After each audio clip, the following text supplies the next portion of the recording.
Fala galera ligada no Pautas e Táticas, a análise de hoje será sobre o Real Madrid de Carlo Ancelotti, sempre entre os favoritos para ganhar a Champions League, inclusive atual campeão europeu, da Supercopa da UEFA e do Mundial de Clubes, mas que está longe do título de La Liga, muito atrás do Barcelona, mas de quem goleou, revertendo um 0-1 para um 4-0 em pleno Camp Nou, avançando para a final da Copa do Rei.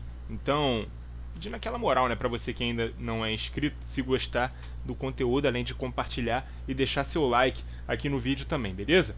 Diferentemente do que muita gente pensa, quando o Real Madrid joga completo, sem desfalques, com o que tem de melhor, o sistema base não é um 4-3-3, e sim um 4-2-3-1. Estávamos viciados a pensar que o meio-campo com Casemiro de primeiro homem, Modric e Kroos à frente dele, iria se manter, mas com a saída do brasileiro o sistema se modificou levemente. Essa é a escalação que mais se repetiu antes do time começar a ter grandes problemas de lesão. Courtois no gol, Carvajal na lateral direita, Militão e Alaba na zaga, Mendy na lateral esquerda, Tchouaméni e Kroos, os dois volantes, Valverde pela direita, Modric como esse meia central, Vinícius Júnior pela esquerda e Benzema, o centroavante. O primeiro a se machucar foi o Mendy, o que fez com que o Ancelotti adaptasse o Alaba para a lateral esquerda e o Rudiger, reforço para a temporada, ganhou a posição na zaga. Depois o próprio Alaba se machucou. Quem está jogando na lateral agora é o Nacho Fernandes. Eu estou falando aqui no dia 6 de abril, é a gravação desse vídeo, um dia depois que o Real goleou o Barcelona. Nesse jogo o Alaba já estava de volta e quem jogou na lateral foi o Camavinga. Mas quem vinha jogando nos últimos jogos era realmente o Nacho e o Rudiger foi o zagueiro titular ao lado do Militão. Depois foi a vez do Tchouaméni se lesionar, e o próprio Camavinga foi escolhido para fazer a função no meio-campo. Parece ter ganho a posição, né? Atualmente o Camavinga tem tido mais minutos do que o Tchouaméni entre os titulares. Dois grandes coringas desse time são Valverde, que é o meio-campista que atua aberto pelo lado direito, e o brasileiro Rodrigo, que normalmente ganha a vaga de titular quando alguém da frente está fora de combate. O Kroos passou um tempo machucado, e o próprio Valverde foi deslocado para a posição dele, como no primeiro jogo das oitavas de final contra o Liverpool na Champions League. Sendo assim, o Rodrigo herdou a vaga no time titular. Rodrigo também chegou a jogar no lugar do Benzema quando o centroavante francês estava fora de combate e desempenhou muito bem essa função. Ele eventualmente também pode jogar na posição do Modric, que nesse time é muito mais um meia centralizado do que um meia pela direita, como foi em outros momentos, e naturalmente também pode jogar na vaga do Vinícius Júnior em rotações de elenco, ou se o camisa 20, que hoje é o principal nome do time, não estiver disponível. Inclusive o Rodrigo foi formado como ponta esquerda e o Ancelotti, técnico dele, disse que ele rende melhor em posições mais centrais, seja como esse 10 ou até mesmo como um centroavante improvisado, mas dando mais movimentação ao time. Lembrando que esse elenco do Real Madrid ainda tem Lucas Vázquez para a lateral direita, Marco Asensio para as pontas, Ceballos para o meio campo, entre outras opções como o Hazard, que muita gente até esquece que ainda joga no Real Madrid, inclusive tem o maior salário do atual elenco. É sempre importante notar como o Modric tem liberdade nesse meio campo do time do Real Madrid. Ele é o grande maestro do time e exige que o Kroos jogue menos mais avançado e joga um pouco mais recuado, ajudando inclusive na saída de bola, especialmente quando o lateral esquerdo sobe, o que já não é tão comum, né? Porque o Carvajal, que é o lateral que tem mais liberdade para subir, é um pouco mais ofensivo. Seja o Mendy, o Alaba ou até mesmo o Nacho jogando pela esquerda, normalmente esse jogador da posição fica um pouco mais preso, até pela presença do Vinícius Júnior, né? Dando mais amplitude por aquele lado. Não tem dois jogadores ali batendo cabeça o tempo todo. Na direita quem sobe é o Carvajal, até porque a tendência do Valverde é de centralizar um pouco mais o seu posicionamento. Ele que é meio campista, quase um volante de origem, então ele encosta um pouco mais no meio, cede o corredor para as ultrapassagens do lateral direito espanhol. O Benzema sai muito da área, encosta principalmente do lado direito, né? Ele ajuda muito com as tabelas rápidas, o time troca muitos passes e ele ajuda muito saindo da área e ajudando a equipe a ter um pouco mais de movimentação. As defesas muitas vezes não sabem a quem marcar com a movimentação rápida do ataque merengue.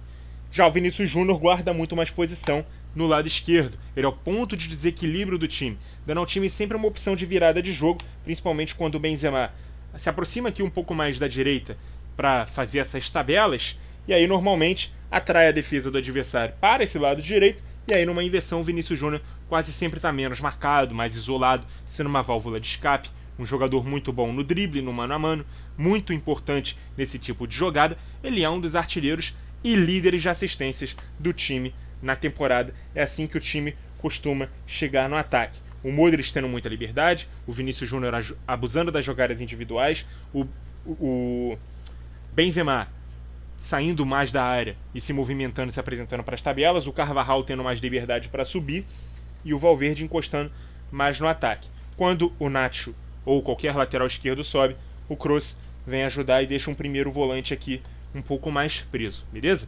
Defensivamente o time recua com duas linhas de 4. Vamos voltar aqui com os posicionamentos originais para mostrar que na defesa a equipe marca com esse 4-4-2, né? Valverde, Camavinga, Kroos e Vinícius na segunda linha, o Modric sobrando por trás ou até mesmo ao lado do Benzema, um pouco mais na frente.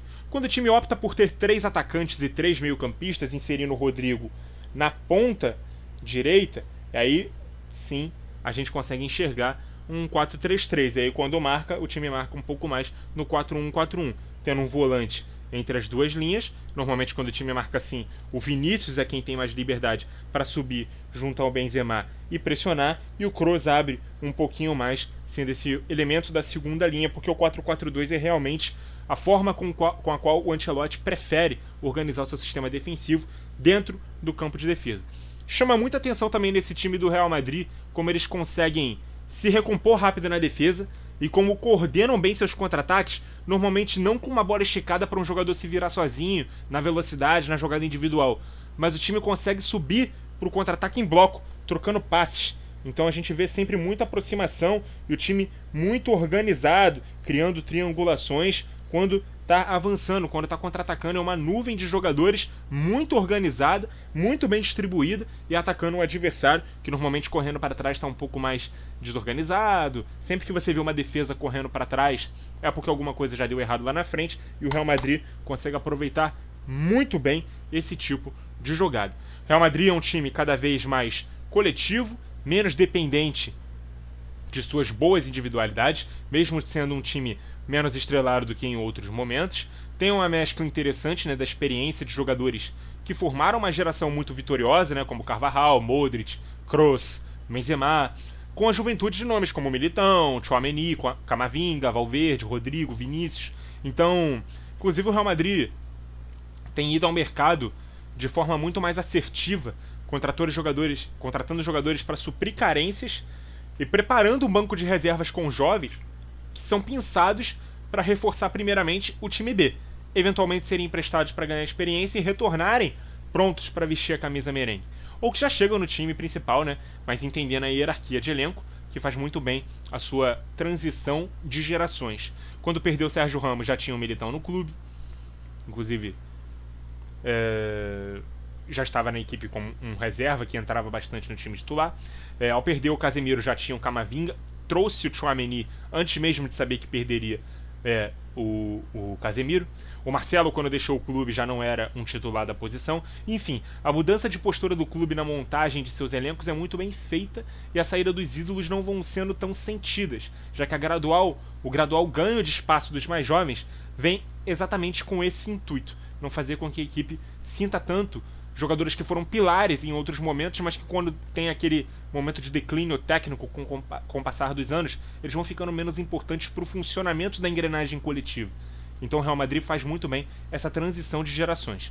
Claro que isso também é muito mérito do técnico Carlo Ancelotti, que é um verdadeiro gestor de grupo. Todos os jogadores gostam e respeitam muito ele. Não à toa ele está na mira da seleção brasileira, mas como ele mesmo diz, vai ficar no Real Madrid pelo tempo que o clube ainda o quiser. Então, para ele deixar os merengues, a CBF vai ter que entrar em um acordo com o Florentino Pérez. Senão, ele ainda tem a próxima temporada de contrato à frente do maior clube do mundo. Na Champions, o Real Madrid vai encarar o Chelsea pelo terceiro ano consecutivo. Um desempate, né, já que em 2021 deu Blues e ano passado deu Blancos. Será que Vinícius Júnior e companhia vão fazer valer seu favoritismo e avançar até as semifinais e, quem sabe, buscar lá a 15ª Champions, lá a 15ª orelhuda? para a coleção do maior clube do mundo, o maior vencedor desse grande torneio? É o que a gente vai ter que esperar para ver. Muito obrigado a você que acompanhou o vídeo até aqui. Continue ligado no Pautas e Táticas. E até a próxima!